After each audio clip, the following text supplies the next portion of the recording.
Hey, I want to propose a theory as it relates to AI music or let's say AI in music.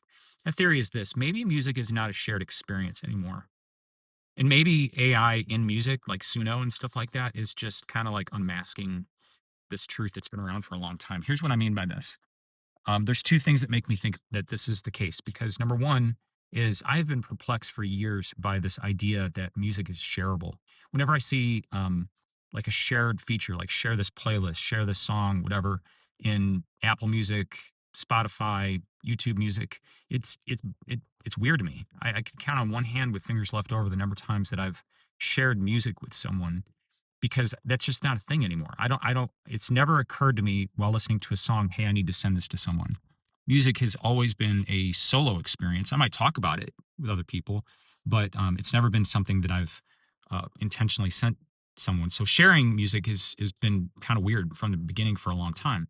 The second thing is the sheer volume of music coming out right now. I just heard a stat that Suno alone produces Spotify's catalog of music every 2 weeks, numerically, volume wise. And the people citing this as an alarm, sounding an alarm over this number, seem to have this assumption that this is a bad number because how are all these songs going to reach other people? In other words, the assumption is based on music being a shared experience. If if Suno is pumping out that much music, how is it going to reach the masses? And my theory here is it's not supposed to. It's not supposed to. And AI is simply just creating the framework. It's unmasking this theory. It unmasks the truth that music is not a shared experience and hasn't been for a long time.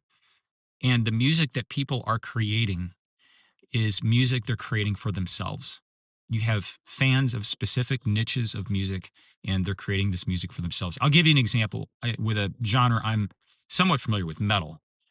Within the genre of metal, just broad metal, there are, I kid you not, probably 24 different genres of metal, all of which have very specific fans and tastes and bands and artists and technique, all kinds of stuff just within metal. You get into country music, you got Americana, you got pop country, you got all this stuff coming out in Nashville and other parts of the country. So it makes sense that if we're this divided and this diverse with our tastes, that a platform would emerge that would allow us to create music within this genre. And if the quality is good, who cares who made it? That's the uncomfortable truth that a lot of people who are depressed by this don't understand, is that if the quality is good, it doesn't matter who made it. And I say this as both a listener and as a musician.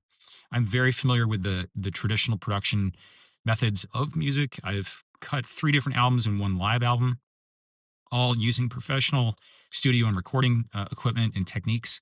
I've been a musician since 1988, and so I know the classic or traditional means and methods of doing music, but I'm also embracing AI so long as it's assisting music that I have written. I'm sitting on 20 years worth of songs right now that just me and my guitar are recorded with, and I'm using Suno to help those songs come alive. I want to hear out loud what I've only heard in my mind up to this point, and I'm embracing it. But I'm also doing so with the expectation that I might be the only person who ever listens to this song. And I'm okay with that because I think music is no longer a shared experience.